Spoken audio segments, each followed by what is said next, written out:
Hi there, it's Russell. Welcome to the Reading Fabricator, and today I'm just gonna do a random reading vlog, talking session about stuff that I've been doing for the last couple of weeks. Books that I've started, books that I've gotten through, and unfortunately a couple that I've had to actually just put down because I wasn't able to get through it. I wasn't able to like it.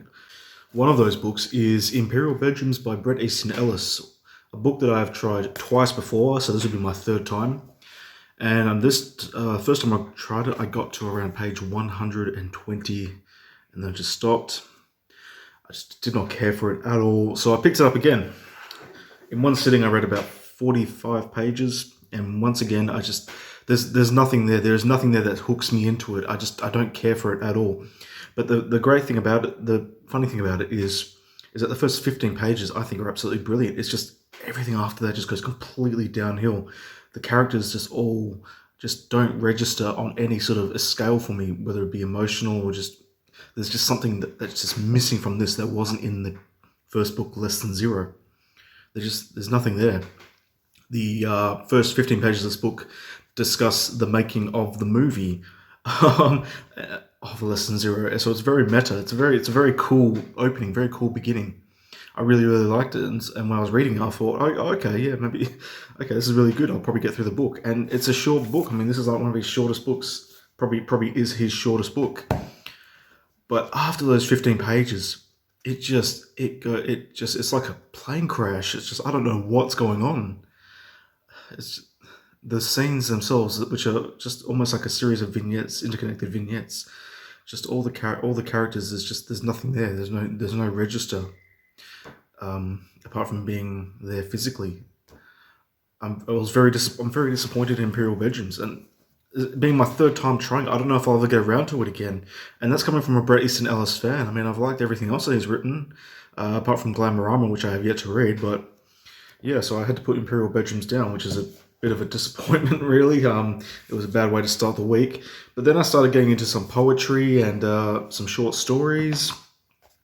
Read a couple of poems in the Ariel collection by Sylvia Plath. I've never actually finished the book. It's a highly acclaimed piece of work. A lot of people rave this to the skies and back. They just talk constantly about how she's a great poet, up there with Emily Dickinson. I've had The Bell Jar for years, but I've never actually read it. I've got all three, what they call the mental health books by women authors. So that would be The Bell Jar, Prozac Nation, and Girl Interrupted. The only one I've read is Girl Interrupted, which I actually quite liked a lot. It was a very good book. But I keep coming back to Ariel, and it's not like I stay from the beginning. I still just flip to various pages and just read from it. It's very ethereal type writing. There's lots of good wordplay in it. Yeah, I can see why she's highly acclaimed as an author, as a writer. Good collection from what I've read so far. This is the Faber and Faber 90th anniversary edition hardcover. Wonderful book. It was a tad expensive, but because of the amount of praise it was getting, I just thought that I had to get it. So that's Ariel, Sylvia Plath, something I've been reading from. This little short book, Penguin Modern Classic, The Finger by William Burroughs, contains 6 short stories. I really wanted to get back into Burroughs after reading Naked Lunch, which is to date the only thing by him I've read. I wouldn't call it postmodern, but it's a very hallucinogenic book. I still to this day don't understand about half of what was going on in that book there, but including the stuff that was happening in the interzone. But it was definitely an experience of a type to read. His short stories are a bit more coherent, to say the least. The Finger itself in particular I quite liked. I've yet to finish it, but I figured this would be a good way to get back into his stuff. I've also got another book by him. I think it is called Interzone. But this collection of 6 stories is actually from his book Interzone. So it's a good introduction to his work. I highly recommend this as an introduction to his work. A very fascinating individual, fascinating writer, big part of the Beat generation. And I do plan on rereading Naked Lunch one day. I think I need to do some research and just do a bit more thinking about it before I get back into it, because I truly do think that I've read it on a surface level, that I wasn't able to truly perceive what was going on in that book. As interesting as those authors are, they are nothing compared to this next guy, Hunter S. Thompson. I did a video not long ago about my favorite books of all time, and I completely omitted Hunter S. Thompson. I forgot about him. This was in the back of the bookcase just behind all these other books, and I was devastated because this honestly is one of the greatest books of all time that I have read. If I was to do the list now, I would rearrange it a little bit, particularly the whole section involving the wave speech. Truly, truly brilliant piece on the counterculture of the 1960s and how that counterculture failed in the end. And it's just, there's so much going on in this book, and so much drug use, and the way it's written. And even Cormac McCarthy himself referred to this book as one of the great modern American classics of the time. And that's high praise coming from someone who's coming from like an author like him. Basically, it's an outrageous book about his travels in Las Vegas, where he was meant to go and report on some bike races, and it just spiraled out from there, and it becomes this whole entirely thing altogether. It's this other entity. There's so much going on in this book in a short period of time as well, in a short span of time, in a short amount of pages. I mean, it's 200 pages, so you can knock this out quite quickly. And I remember when I first read it, it was just I was entranced. I'd seen the movie before I read the book, and I did like the movie, but after reading the book and then rewatching the movie, I sort of brought on a whole level of new appreciation for it. It's a very surreal book. It's the very definition of surreal, this thing.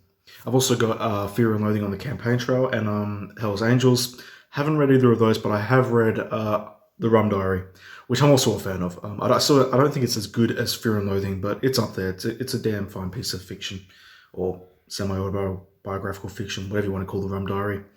But Fear and Loathing, I think, is a great book with some fantastic illustrations by Ralph Steadman. Fear and Loathing on the Campaign Trail also has great illustrations by him.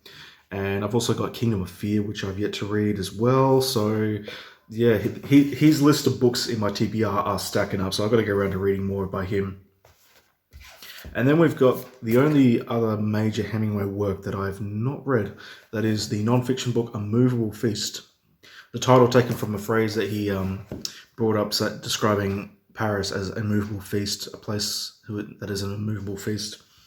A lot of people who aren't fans of Hemingway's fiction actually highly praise A Movable Feast as his best book. And it details, his time there spent with like F. Scott Fitzgerald and I think Gertrude Stein as well, and a few others. His times Zelda Fitzgerald, and it's sort of like just a series of short vignettes of his time living there, pretty much in poverty, basically, for a lot of it, before he became extremely well known as a writer. And I did reread The Old Man and the Sea not long ago, and I found that I didn't like it as much as I did the first time around. Whether or not that's because my taste in writing has changed or not, I don't know. But I really want to get to A Movable Feast. I'm not sure. It's between this one and another book that's coming up that I want to read next, probably over the next 3 days. But that's A Movable Feast. And then we have a Philip Roth book. I've never read Philip Roth. This one is The Ghost Rider. Another short one.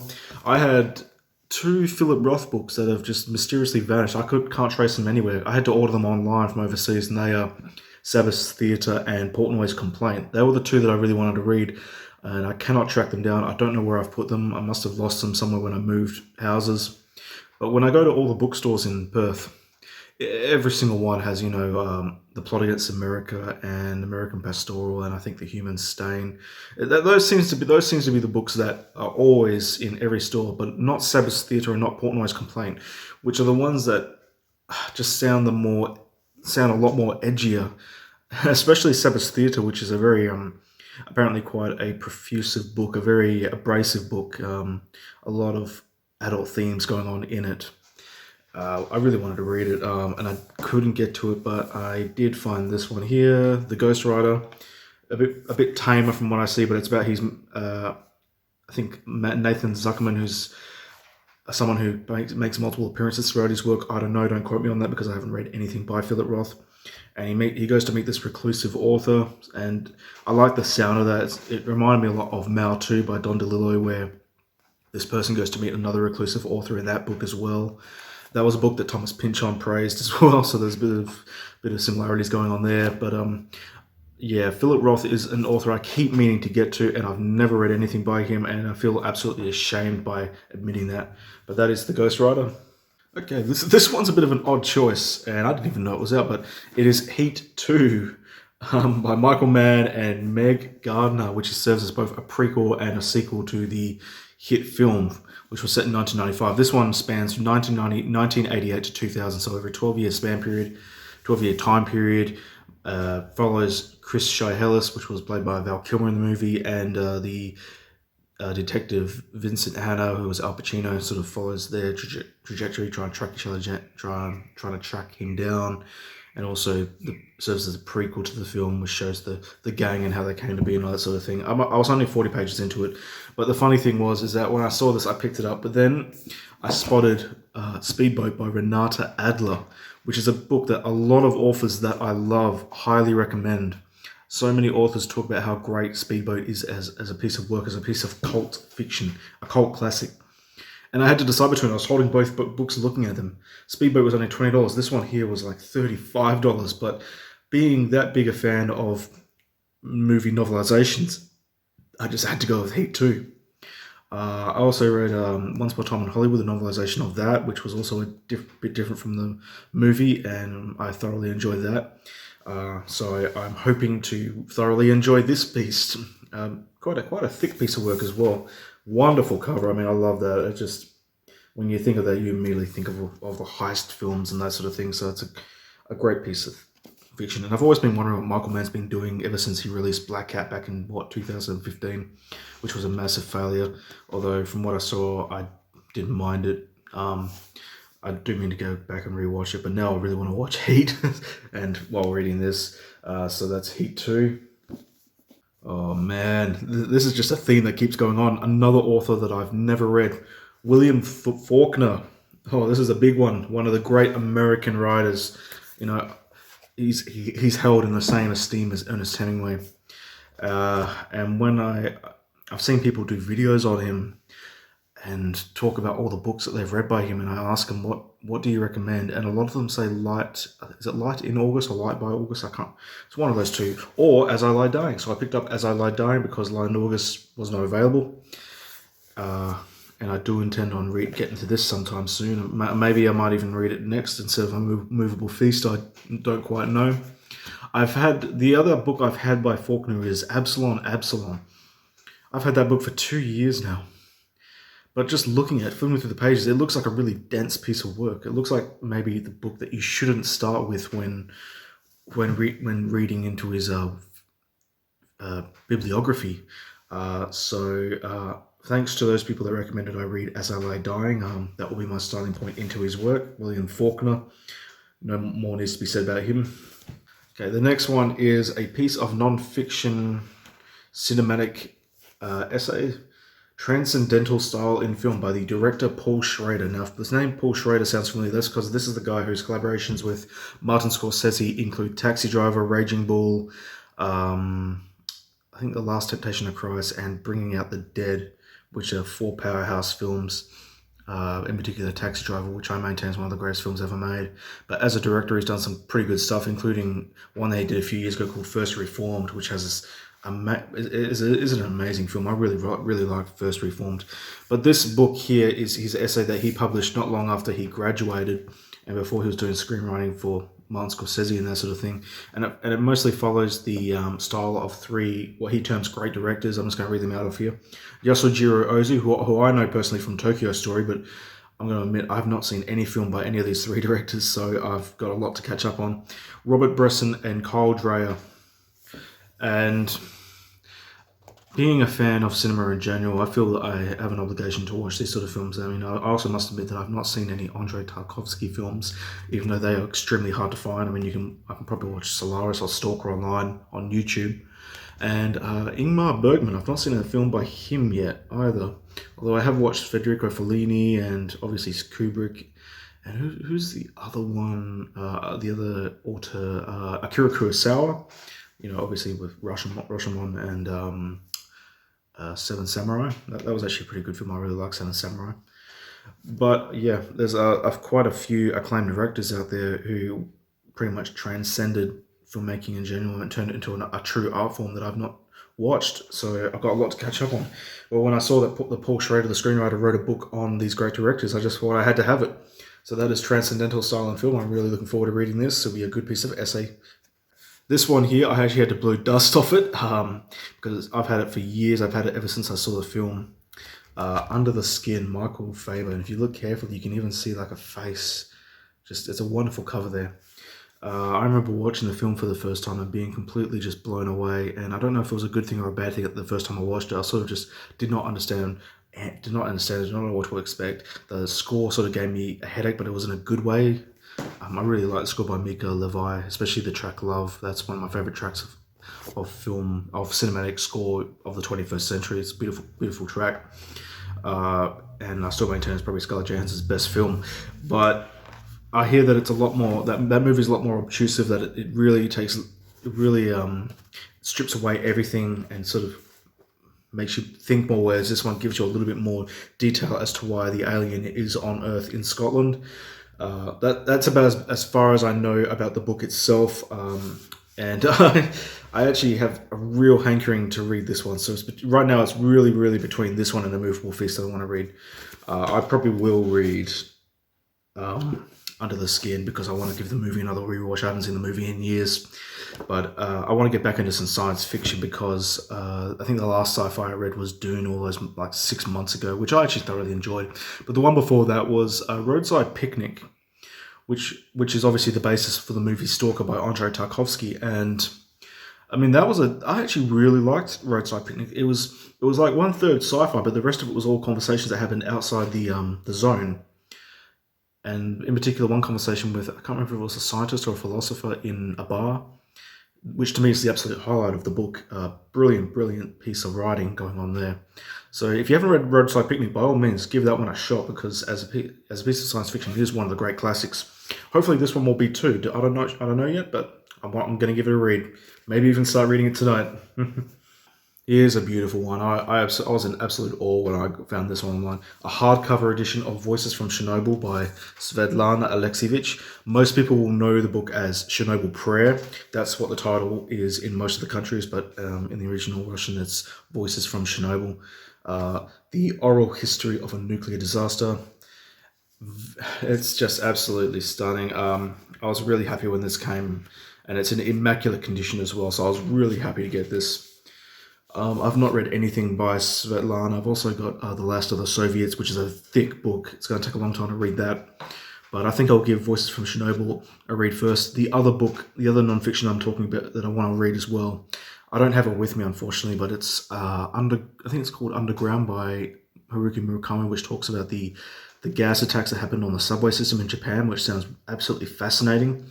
I mean, not the actual attack itself, that's horrible, but just the way he went about writing this non-fiction book about these gas attacks from various victims' points of view, which is what this book is, where Svetlana talks to various people who were there or were in some way involved with the Chernobyl disaster. I've been fascinated with the Chernobyl disaster ever since the HBO miniseries, which is probably the greatest miniseries I've ever seen in my life.